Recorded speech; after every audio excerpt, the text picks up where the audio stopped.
bienvenue sur une nouvelle vidéo des lectures de Pipin, j'espère que vous allez bien. Et vous savez quoi? Cette intro est un petit peu spéciale parce que c'est la deuxième fois que je la tourne.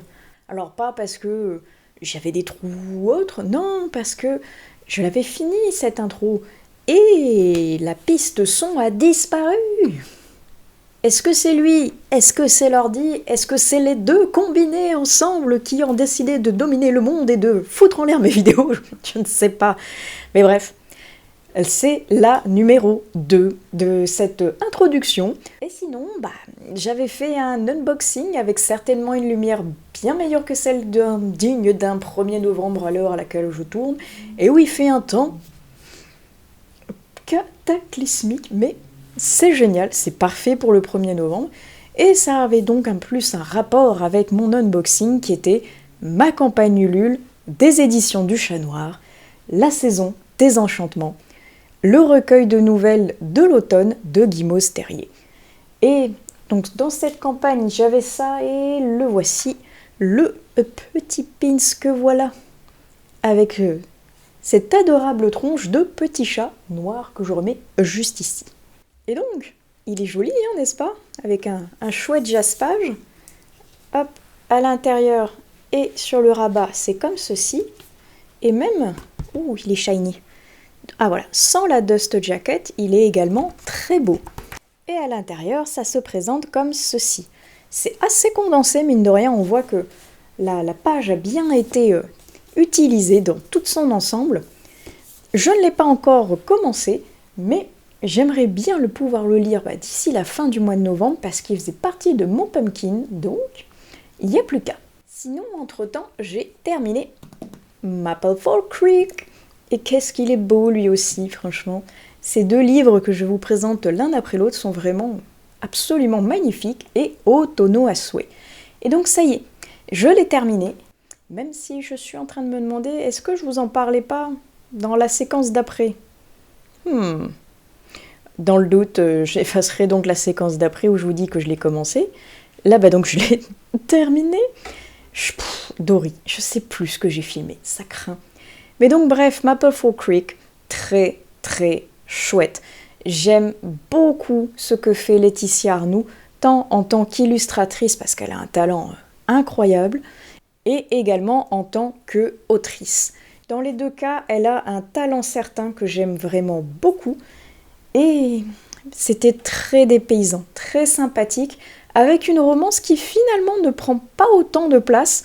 C'est vraiment ambiance cosy, ambiance cocooning, dépaysement et un peu recentré sur soi, un peu éliminer les problèmes et passer du bon temps avec des gens qui nous entourent et que l'on aime bien.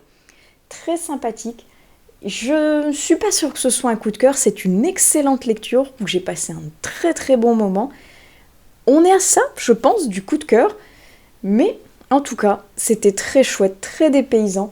J'ai beaucoup aimé me perdre dans ce petit village de Nouvelle-Angleterre, dans le Vermont, avec ces paysages aux couleurs incroyables, peuplés de sirop d'érable, de petits chiens trop mignons, de balades dans la nature, bref.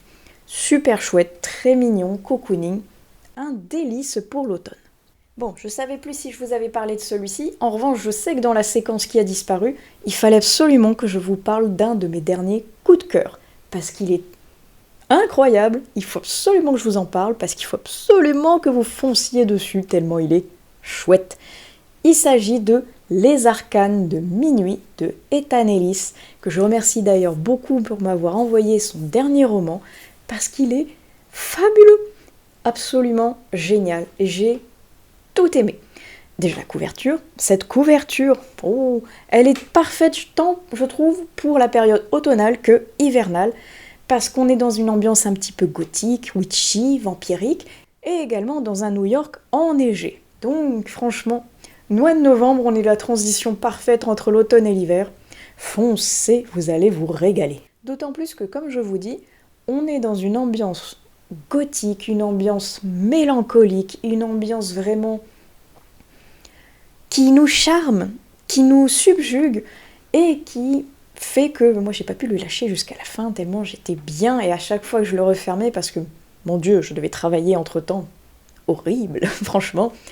Et bien j'y repensais pendant que je travaillais en mode oh là là, j'ai très envie d'y retourner quand même, j'ai bien envie de lâcher ce que je fais pour aller lire. Parce qu'on est en train de suivre une jeune femme, une artiste, qui vit un peu la nuit en décalé, parce qu'elle a un côté artistique assez gothique justement, assez sombre, assez glauque, où elle met en scène justement un manga avec un côté très ésotérique, très sanglant, et elle prend son inspiration justement la nuit. Elle flâne un petit peu comme ça aussi sur les sites internet pour essayer justement de prendre de l'inspiration, et en essayant de chercher sa muse, elle va tomber sur une énigme. Elle va tomber sur un labyrinthe de codes, de secrets qui vont l'emmener petit à petit vers une destinée inconnue. Et si elle ouvre cette porte, elle va tomber dans un autre monde qu'elle n'aurait jamais pu soupçonner. Un monde sombre, un monde fait d'alchimie, avec justement un alchimiste très secret, très renfermé, mais en même temps qui a envie de perpétrer son savoir en lui montrant ce qu'il connaît, ce qu'il sait faire, car elle est une sorte de clé, de passerelle, de porte entre le monde classique des humains et le monde sombre d'en dessous, celui que personne ne connaît, celui que personne ne doit voir, mais qui existe bel et bien, empli de créatures maléfiques qui cherchent à dévorer les humains. Et il y a cette ambiance, comme je vous dis, très mélancolique, très douce, très sombre et en même temps emplie de phases assez punchy qui viennent dynamiser le récit, mais en même temps, quand on est dans une phase calme, on ne s'ennuie pas. On est bien et on aime cette ambiance, en tout cas j'aime cette ambiance qu'il y avait autour, comme je vous dis, alchimique, ésotérique, très sombre, gothique. Ah là là, la plume de l'auteur, elle est vraiment d'un charme fou, elle est incroyable. Niveau ambiance, j'avais déjà aimé ce qu'il avait fait avec le Théâtre des Ombres parce que justement il avait une plume d'ambiance incroyable. Mais alors dans les Arcanes de minuit, on a passé le level au-dessus et comme je vous dis, moi j'ai adoré. C'est un véritable coup de cœur. Dans le côté un peu ambiance, j'ai envie de dire côté vampirique, j'avais l'impression de me retrouver dans un Anne Rice qui, non contente d'avoir une plume très scénique, justement, elle a quelque chose, cette plume de... On est là en tant que spectateur, un peu en train de flotter au-dessus de tout ça, avec ces vampires et ces créatures très belles, attirantes, mais en même temps sombres à la fois. On sent qu'il y a du charisme derrière, on sent qu'il y a de l'attirance, quelque chose pour ce monde interdit, où on sait qu'il ne faut pas y aller, mais en même temps on a terriblement envie de passer le pas. Et quand je vous dis cette atmosphère était tellement bien, tellement incroyable, je vous enjoins franchement à foncer lire cette belle lecture parce qu'elle était absolument incroyable. Moi en tout cas je me suis régalée. Si je continue dans les SP, je viens tout juste de terminer Frères d'Enchantement de Sienna. Je remercie beaucoup de me l'avoir envoyé. Et là aussi, j'avais bien aimé ce qu'elle avait fait avec Onirifage parce que pareil, elle avait une ambiance très particulière, une plume dans le cauchemar pour Onirifage, mais dans l'onirisme, dans une imagination fertile incroyable. Et alors dans Frères d'Enchantement, on retrouve cette ambiance un peu onirique, un petit peu de bataille, un petit peu pareil avec des idées et une imagination franchement super chouette. Un côté fantastique qui côtoie le steampunk, franchement de toute beauté, ça match super bien. Avec ses frères d'enchantement, qui sont d'ailleurs magnifiquement illustrés sur la couverture par Nicolas Jamonot. Parfait, en plus l'ambiance est nickel pareil pour l'automne. Et ces frères, que tout oppose et que tout relie, vont se vouer une guerre, on va dire, sans merci, parce qu'ils ont grandi ensemble, ils ont fait les 400 coups ensemble, ils s'adorent tout comme ils se détestent, et ils vont finir justement par se haïr, car ils n'auront plus les mêmes idées, ils n'auront plus les mêmes opinions, tout va finir par les opposer, et une lutte sans merci va venir contrer leur belle amitié. Et en même temps, Ils sont quand même liés parce qu'ils ont fait une magie interdite qui leur permet de communiquer ensemble via la pensée. Et quand cette phase, sans vous spoiler, va venir à manquer, on va justement voir la déchéance d'un des personnages qui va être en phase de manque total parce que même s'il détestait, il adore également son frère finalement. Et on va voir cette ambiance, cette dualité à chaque fois de je le déteste mais je l'adore dans les deux camps. Essayer d'avancer parmi une guerre justement un petit peu entre des créatures mi-animales, mi-machines, avec des sortilèges, avec des sorts interdits, avec une magie au niveau des yeux qui change de couleur en fonction des émotions. Je trouve ça incroyablement ingénieux. J'ai vraiment beaucoup aimé là aussi.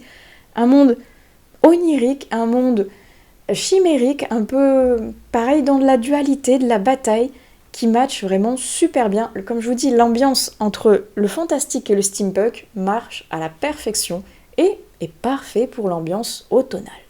J'ai l'impression que plus cette vidéo avance, plus la luminosité décroît. Ça va être le début du retour de la lumière artificielle. Pourtant, j'aime l'automne, mais cette période où je suis obligée d'allumer des lumières qui me redonnent un teint encore plus blafard que d'habitude, bof. Sinon, est-ce que je vous parlerai pas de ce que je suis en train de lire en ce moment?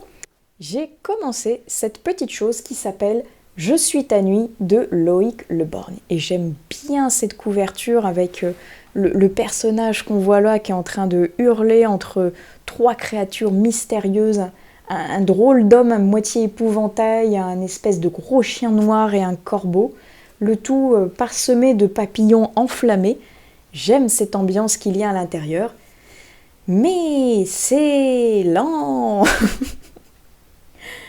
Oh, mais qu'est-ce que c'est que cette année où j'ai que des livres lents et que des livres où je suis en train de lutter pour continuer et les terminer. Ah oui, j'en suis au tout début. Mais l'ambiance est chouette, pesante, mais il manque un petit quelque chose. Alors, j'espère que ça va commencer à bouger un petit peu après. J'ai vu des retours qui finalement n'étaient pas tant convaincus que ça par le rythme justement du récit. Le côté un peu glauque fantastique a comblé pas mal de personnes, c'est pour ça que moi je suis allée dedans, parce que apparemment ça avait l'air très particulier. Et il y a une espèce d'ambiance bizarre qui s'instaure justement, mais qui met du temps un petit peu quand même. À voir au niveau de la seconde partie du récit, parce que pour le moment, je suis dubitative. Et en parallèle, j'ai également commencé, enfin, celui-ci, qui dormait dans ma palle depuis tellement longtemps, un duel avec le seigneur vampire de Eliskova. Moi, comme j'ai la version anglo-saxonne, j'ai la flemme de le dire en anglais. Je viens tout juste de commencer, j'en suis au chapitre 7, précisément page 46. Je sais pas si la version française est comme ceci, mais oui, j'avais mon marque-page et la dernière Anastasia, Tina Muir si tu passes par là. Mais donc, vous voyez les petits filigranes qu'il y a sur le côté. Je trouve ça super joli. Je sais pas si la VF est pareil, mais en tout cas, ça rend très bien, je trouve, au niveau de la VO. Couverture en soft touch, on adore. Là, je viens tout juste donc de commencer, et elle s'est déjà fait kidnapper.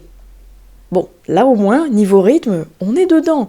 7 premiers chapitres, il y a déjà eu une bataille avec des vampires. Cool! J'espère que ça va continuer comme ça, de manière assez punchy, parce que c'est ce que je reprochais aux autres tomes, notamment avec une danse avec le prince Faé, quelque chose comme ça, qui était lent, lui aussi, décidément. Et justement, ça tournait trop autour d'un côté romantique un peu inutile, même si c'est un peu le but des Married to Magic. Mais là, c'est ce que j'attendais, une bataille. Dans le titre, c'est dit une bataille avec le seigneur vampire. Ce n'est pas mentir, en tout cas pas dans les 7 premiers chapitres.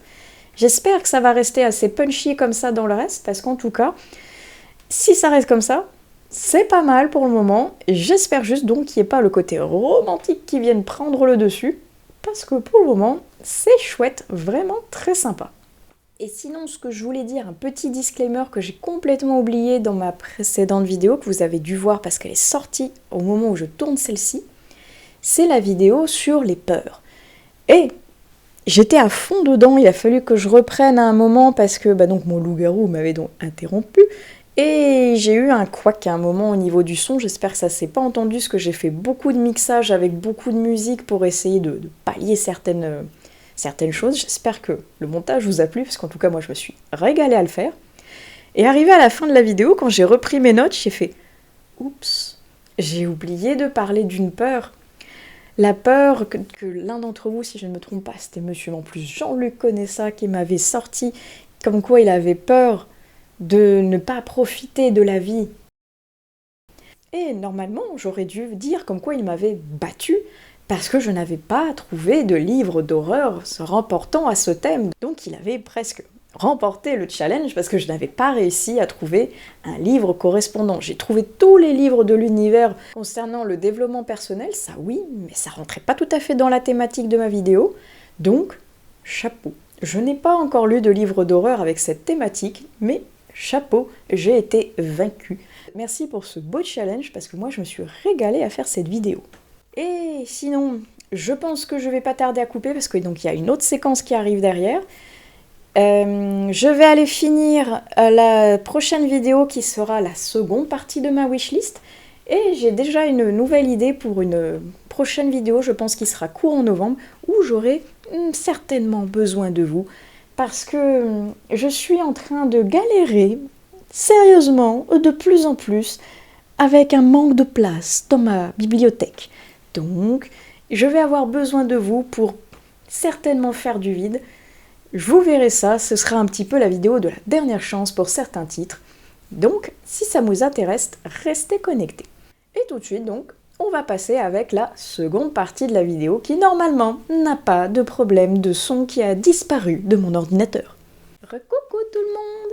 Je viens tout juste à l'heure où je filme cette séquence de terminer ma vidéo Spooky Halloween, comme le témoigne Bati qui est apparu au niveau de l'écran. J'espère que cette vidéo vous plaira et que vous aurez pu frissonner un petit peu sur mes recommandations. En attendant, je suis venue vous parler de quelques livres et réceptions. Et la dernière lecture que j'ai faite, qui serait parfaite en plus pour la vidéo Spooky, il s'agit du dernier thriller que j'ai lu qui s'appelle L'Imitateur. Lui, j'attendais avec tellement d'impatience de pouvoir le lire parce qu'il avait l'air incroyable et quand je l'ai vu à ma médiathèque, j'ai sauté dessus. J'ai pas pu résister, même si j'avais déjà lu cette lettre-là pour mon challenge ABC Polar.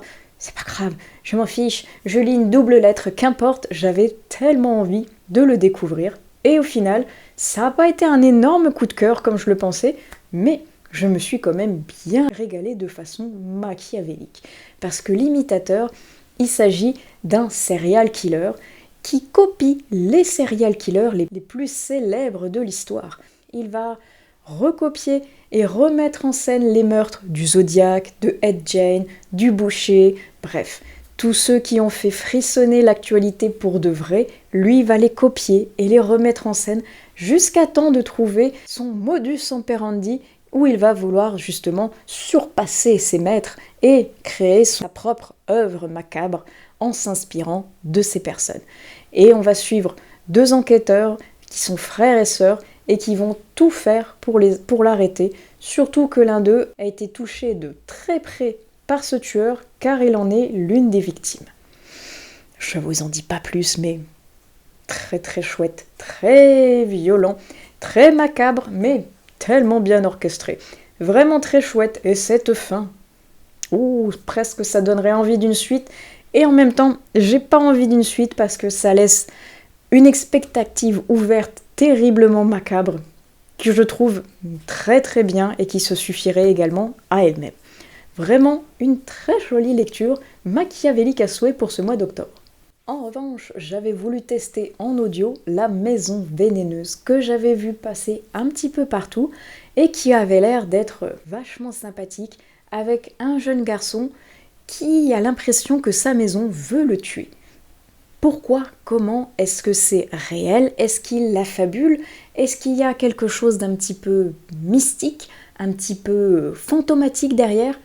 J'avais très envie de le découvrir. Et... non. Finalement, La Maison Vénéneuse a eu raison de ma patience parce que la version audio était lente, très lente. Du fait certes du narrateur, mais du fait également aussi de la plume qui n'a pas réussi à m'embarquer comme je le pensais. Alors, on n'est pas dans un policier, on est vraiment dans un fantastique pur, donc il y a une espèce d'ambiance un peu sombre, un petit peu étrange et un petit peu en même temps dans les années 90 à la Stranger Things qui commence à s'insinuer, donc ça avait l'air chouette, avec ce garçon qui se sent mal à l'aise, qui se sent un petit peu incompris parce que personne ne le croit dans sa famille et il n'ose pas en parler à ses copains de peur de passer pour un fou en fait et de devenir une victime, un souffre-douleur et d'avoir encore plus de mal-être vis-à-vis de cette envie de se livrer qu'il ne peut pas. Et est-ce que cette maison, elle cherche vraiment à le tuer? Est-ce qu'il est juste fatigué? Est-ce qu'il n'a mal vu quelque chose? Et pourtant, il sent qu'il y a quelque chose qui ne va pas dans cette maison. Et ça tourne en rond et en rond encore. Et au bout d'un moment, ça m'a saoulée. Et je l'ai abandonné. Parce que, à force de tourner en rond, d'avoir peur, mais donc on sait pas trop quoi, l'auteur traîne en longueur, fait des ronds de jambes et tire et tire son récit pour essayer de rester avec le lecteur. Mais non, moi je suis partie. Donc je ne sais pas finalement ce que cette maison vénéneuse a. Et je suis allée regarder un petit peu s'il y avait quelque chose derrière. Et au final, il y a beaucoup de gens qui sont arrêtés en mode « ouais, bof ». Donc je me suis dit, finalement, je suis pas la seule à ne pas avoir été transcendée. J'ai peut-être bien fait d'arrêter. De même que la lecture audio que je suis en train de faire actuellement, je ne suis pas convaincue à 100% là non plus, malheureusement. Ça se nomme Sur tes pas. C'était pour valider la lettre E de mon ABC Thriller Polar Challenge. Je lutte, hein. Franchement, j'ai pas envie de l'abandonner parce que je me dis, il doit y avoir quelque chose derrière, ça a l'air intriguant. Et en même temps, je me dis, oh là là là là là là, il me reste tant d'heures d'écoute, mais bon sang, est-ce que ça va enfin bouger et faire quelque chose? Compliqué. Je suis en conflit intérieur en mode, je continue ou j'arrête? Je ne sais pas. Bref, Sur tes pas, on est sur un couple qui va décider de partir en voyage, de faire un tour d'Europe, sauf que leur voyage va bien mal tourner, ça commençait plutôt bien, mais arrivé en Roumanie, ils vont se retrouver embarqués dans une sombre histoire qui va leur tomber dessus d'un seul coup. Ils se retrouvent sans passeport, sans billet de train, la douane les flanque en dehors du train dans lequel ils étaient, et ils se retrouvent perdus au milieu de nulle part, avec une jeune femme qui était avec eux dans le train qui se retrouve prise dans une spirale alors qu'elle n'avait rien demandé, la pauvre. Ils sont à pied, ils sont sans téléphone, ils sont sans ressources, au milieu d'une forêt roumaine, perdus au milieu de nulle part. Ils vont donc essayer de rallier le village le plus proche, et évidemment qu'entre-temps, entre eux et le village, il y a une sombre forêt, avec des choses à l'intérieur, mais on ne sait pas ce que c'est. L'histoire fait ensuite un bond dans le futur, avec Laura et Daniel qui se sont séparés suite à leur mésaventure en Roumanie, mais on ne sait pas ce qui s'est passé.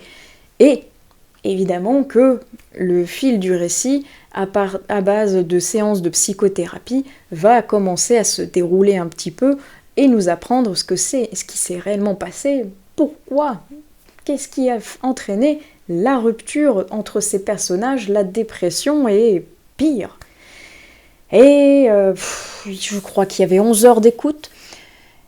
Il me reste même pas 3 heures d'écoute et je ne sais toujours pas ce qui s'est passé. Et c'est long, ça tire en longueur là aussi, ça tourne en rond. On se doute qu'il y a quelque chose de macabre derrière, peut-être d'un peu fantastique, d'horrifique, c'est certain. Mais ça traîne, ça traîne, ça traîne. C'est long, c'est embêtant. Et j'ai toujours un petit côté de moi qui dit, je pense voir vers où ça va aller, j'ai envie de voir si j'ai raison. Et j'ai un autre côté de moi qui dit, next, j'ai envie de changer de roman. Donc je ne sais pas, il me reste pas grand-chose.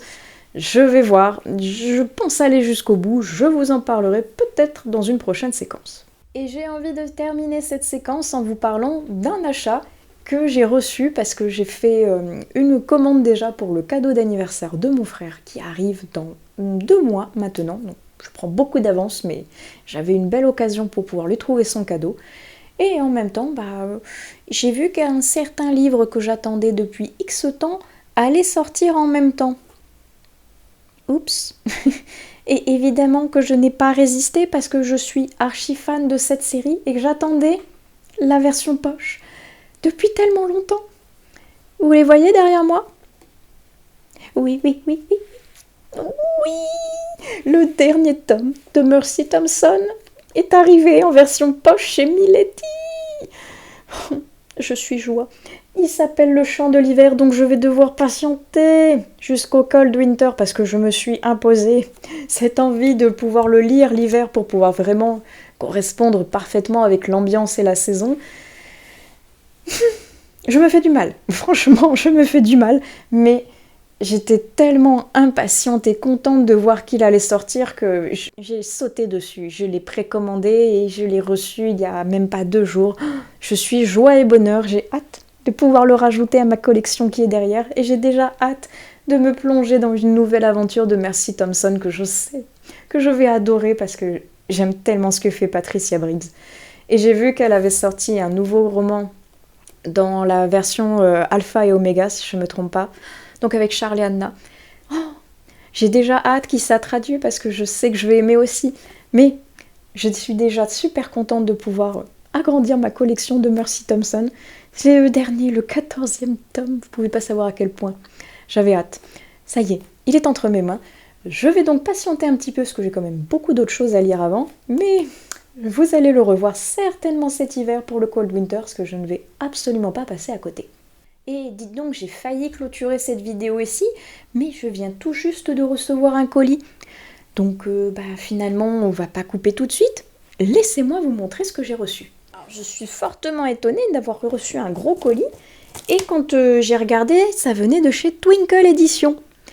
Et je me suis dit, oh, ma campagne Ulule, déjà, elle devait arriver cet hiver. Donc je suis vraiment trop contente si c'est celle-ci. Regardons ça ensemble parce que ça fait faire un 2e livre pour le Cold Winter.